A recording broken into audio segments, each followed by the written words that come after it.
New tonight, you are one step closer to being able to bet on your favorite team from your phone, legally in North Carolina. The next steps for the bill. Some of the world's biggest names in soccer are getting ready to take to the field right here in Cary for a first-of-its-kind tournament with $1 million on the line. How communities here in the Triangle are cashing in big on sports tourism.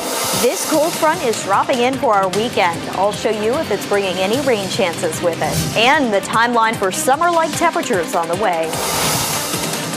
Mobile sports betting is one step closer to becoming legal here in North Carolina. Thanks for joining us. I'm Dan Haggerty. And I'm Ashley Rowe. Today, the state Senate gave the bill initial approval, paving the way for a final Senate vote tomorrow. But it has one more hurdle after that before it can head to the governor. WRAL's Capitol Bureau Chief Laura Leslie is live at the North Carolina Legislative Building in downtown Raleigh with the arguments on both sides here, Laura.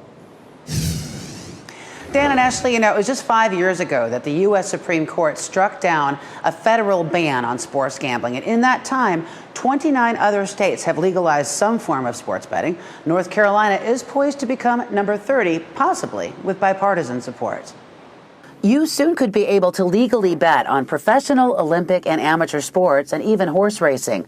The bill that passed the Senate today would allow you to place bets online using your mobile phone or even in person at some arenas and stadiums where major sporting events are held. Supporters argue that North Carolinians are already placing more than $1 billion in illegal sports bets every year. Senator Tim Moffitt says right now there's no way for the state to get a piece of that action. This practice is currently ongoing, but in order for us to regulate and tax, we must first authorize its practice. That's what this bill does. Most Senate Republicans and Senate Democrats voted in favor of legalizing sports betting because it will bring in hundreds of millions of dollars in revenue. But some on both sides spoke out against it, warning that those who have the least to lose would end up paying the price for it. Living in a town with a casino leads to an increased risk of developing a gambling disorder.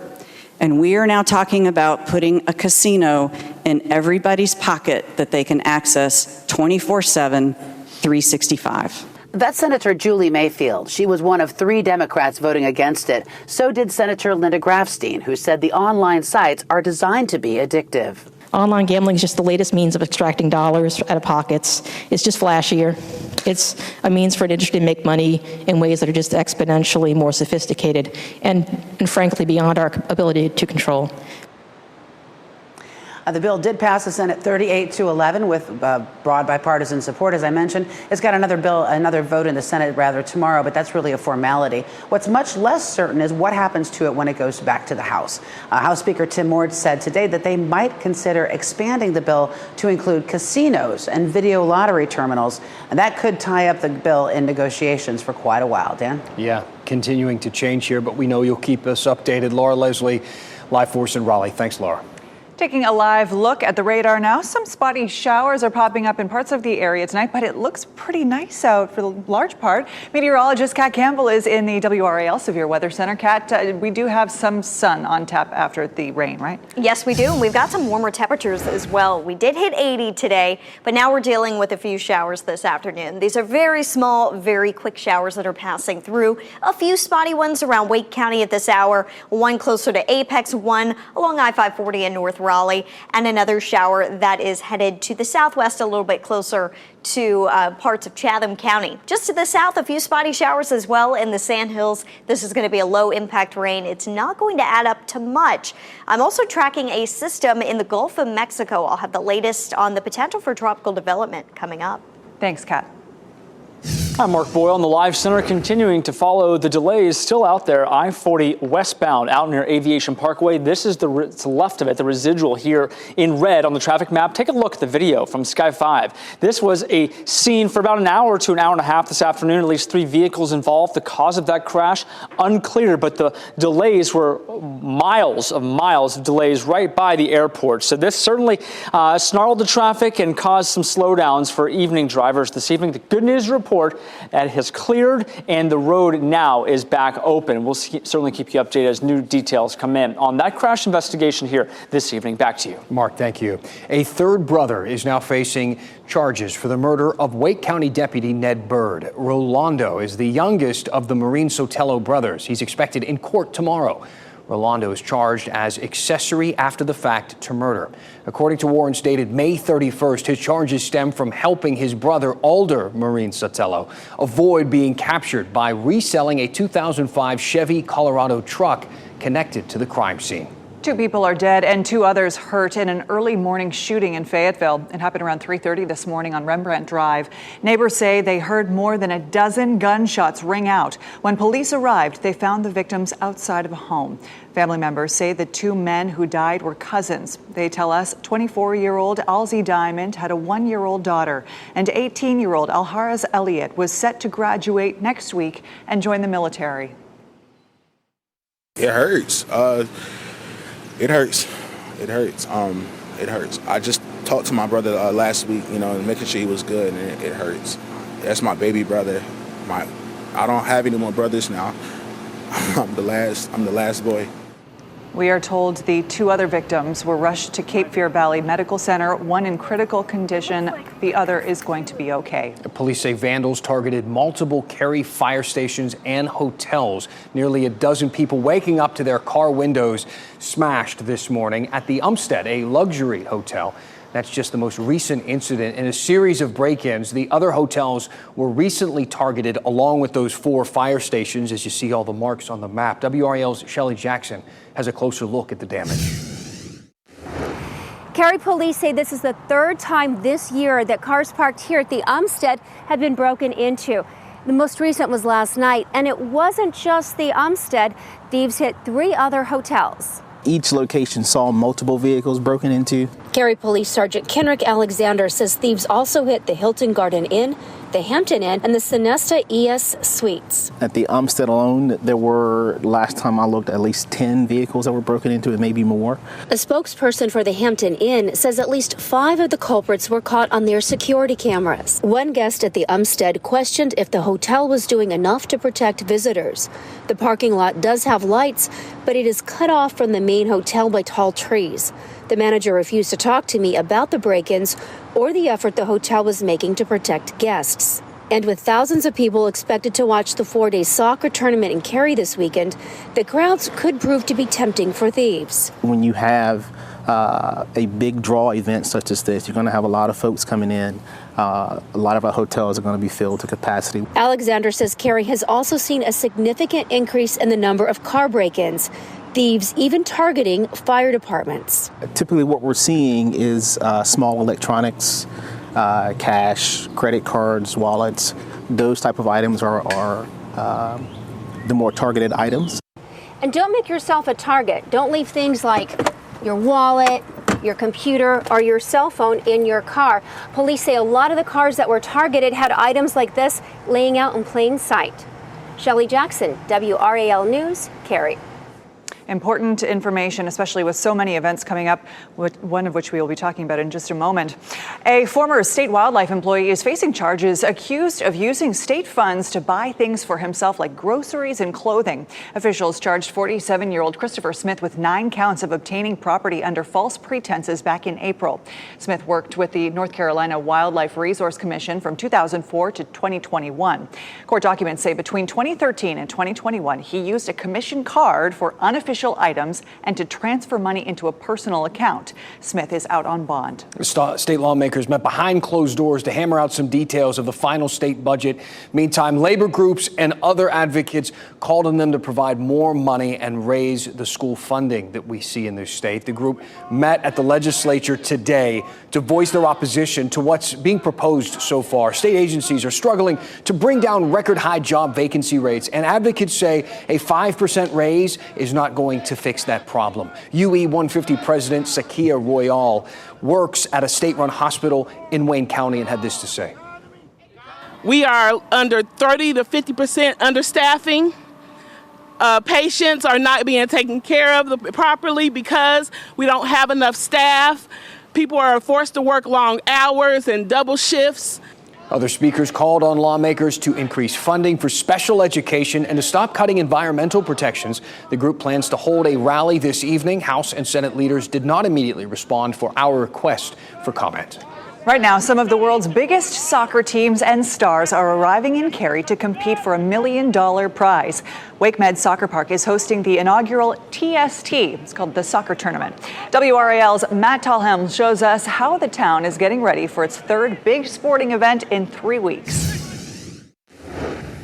The National Women's College Lacrosse Championship was just here on Sunday. Now you can see TST has taken over here for the soccer tournament. They've transformed the big field here on the stadium into 2 smaller soccer fields for this 7-on-7 tournament. 32 teams will compete in 63 games over the next 4 days leading up to that winner-takes-all $1 million match. These teams include some big names. Wrexham, that's the British team owned by actors Ryan Reynolds and Rob McElhenney.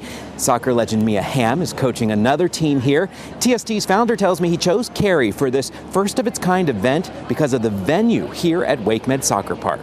Our model was really the U.S. Open tennis experience up in New York, where there's a feature field going with a stadium, but also side fields where fans can put toes on the chalk and get up close and personal to teams and players like they haven't been able to before. This tournament is expected to bring in $1.7 million to the area. Now, all the matches are sold out except tomorrow's day games. They are expecting a capacity crowd here, 35,000 people. So if you do use this area, Chapel Hill Road, to get in and out of Cary, you can expect some traffic here through Sunday afternoon. Matt Tallhelm, WRAL News, Cary. That's going to be a big event. I know, I'm excited. Still ahead, a new study finds that the chemical in certain sweeteners you might drink are so harmful that they actually change your DNA. The other risks it poses to your body, according to new research conducted here in North Carolina. We talk with a lead researcher live next. Plus, imagine seeing this guy while on a shopping trip. How people near our coast jumped into action to help this gator get to a safer place. Welcome back. A new study discovered that a chemical found in sucralose that's sold under the trade name Splenda, you know that brand. Well, the study has found that it damages DNA. Researchers from NC State and UNC are behind these new findings. This is a big study, and so we wanted to talk to the folks behind it. The study's lead researcher, Susan Schiffman, joins us now live. Thank you so much for joining us. Thank you very much. It's enjoyable to be here. First question, explain what this chemical does to our DNA. That sounds like a pretty big deal. Yeah, well, it breaks it up. That's a pretty big deal. And it also, if you apply it to cells, you can actually see broken chromosomes in the cells. And when it gets into the gut, it can induce genes, which are, part of DNA, and it can cause inflammation and even cancer. Okay, expand on that. So how exactly does this chemical impact overall gut health? Because I know that was a big part of your study. Right.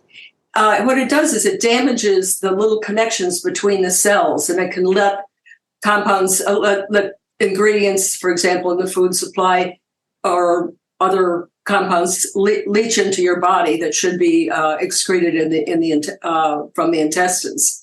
Also, sucralose itself will damage the bacteria in the cell in the gut, and it kills off the good bacteria, which is not good.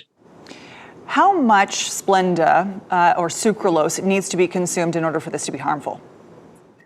Well, this is what's really interesting that we found is that the amount of sucralose 6-acetate, this compound that is in a single packet of Splenda or in one drink, is enough to exceed what's called it's called the threshold of toxicological concern. It's the level used in the food industry and in Europe at the European food agencies to say that this is too much genotoxic compound in the food supply. And so a single packet is too much. And we certainly don't want to consume this over a period of time because repeated consumption kills off good bacteria over time.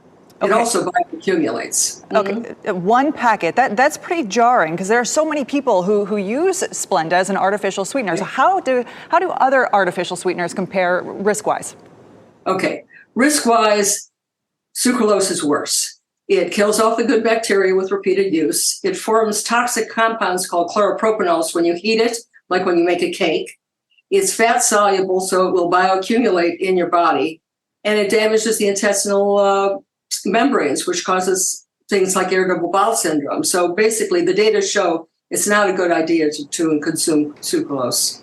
So if you have some yellow packets or you have drinks in the house that have sucralose in them, I would say discard them. Wow, a really enlightening study. Thank you so much for joining us here on WRAL. Susan Schiffman joining us live. Thank you. The people all through the newsroom talking about that story today. I know people are on their couch looking at each other right now having a conversation. That's in so many people's homes. Great interview.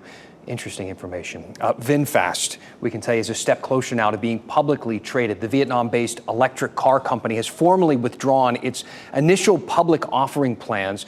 To do so, WRAL TechWire previously confirming VinFast plans to merge with a U.S. company that is already traded on the New York Stock Exchange. The merger with this existing company, a venture capitalist firm, will allow VinFast to get access to public markets faster than that initial public offering, that IPO, would have. Company executives say VinFast will be valued at $27 billion because of this deal. That said, it is still unclear when VinFast will start trading publicly. Part of the Beltline in Raleigh will close tonight. Starting at 9 o'clock, crews will close some lanes and westbound lanes at the Wade Avenue interchange, as we show on the map there. The whole road will close overnight and into the morning. Detour signs will be posted, starting with that exit at Wade Avenue. NCDOT says that this will help them to move things around before removing the old I-440 bridge at the interchange. Meteorologist Kat Campbell, they'll be doing a lot of work outside. People are looking forward to getting outside. What's the weather going to be looking like for us? We get a little bit more sunshine in the days to come, some drier weather as well, but we are looking ahead to hurricane season. Tomorrow, June 1st, the start of meteorological summer and the start of hurricane season. So hurricane season runs June 1st through the end of November, and it typically peaks on September 10th. Just something to keep in mind as you maybe make your vacation plans.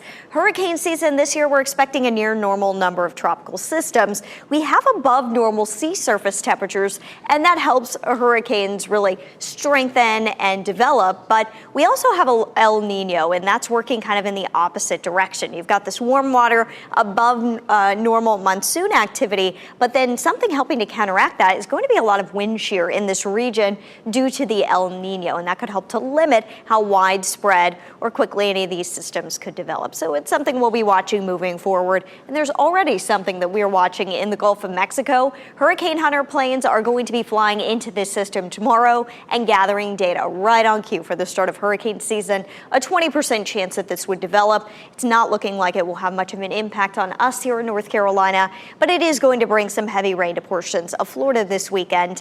And depending on exactly where it heads, we could see a rip current risk by the end of the weekend here locally. The dual Doppler 5000 radar, you can see just a few tiny spotty showers out there this evening. Otherwise, a mix of sun and clouds. And today's weather is just going to be repeated in the next couple of days. We're just kind of stuck in this pattern with the northeast wind. Fayetteville, mostly cloudy, 75. Some sunshine peeking through in Durham, 78. Pretty warm out there right now. And Roxborough, a bright blue sky, 73 degrees. Ended up being a gorgeous day in Roxborough today. Looking at your forecast for this evening, we do still have that small chance of a sprinkle early on tonight, and we're expecting temperatures to fall into the mid-60s as we get toward 10, 11 o'clock. Tomorrow, we warm back up to 80, 84 on Friday, 88 Saturday. So summer lovers, the heat is building back in. Some small rain chances to come. Over the weekend, our best chance for rain may actually end up being late Saturday evening into Saturday night. That's going to come with a cold front, but that line of showers and storms should weaken as it pushes through. So the weekend doesn't look all that bad. We will see a big drop in temperatures, though, behind the front. A small chance for rain Sunday. A lot of clouds, just 75, but the 80s are back as we head into next week. It's starting to look more like it normally does this time of year. Kat, thanks. Still ahead, Canes fans ended the season on a high note with an annual tradition, the painting of the ice. A look at how they left their mark on another impressive season.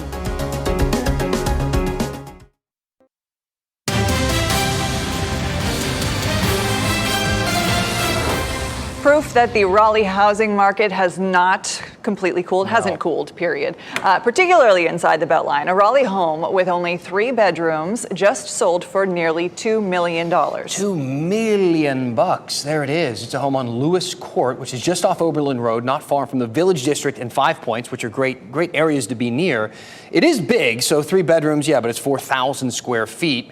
3 bedrooms, 4 bath, built in 1935, sits on almost an acre of land. And according to Zillow, it sold this month for $1.9 million. I mean, it's a lot of money.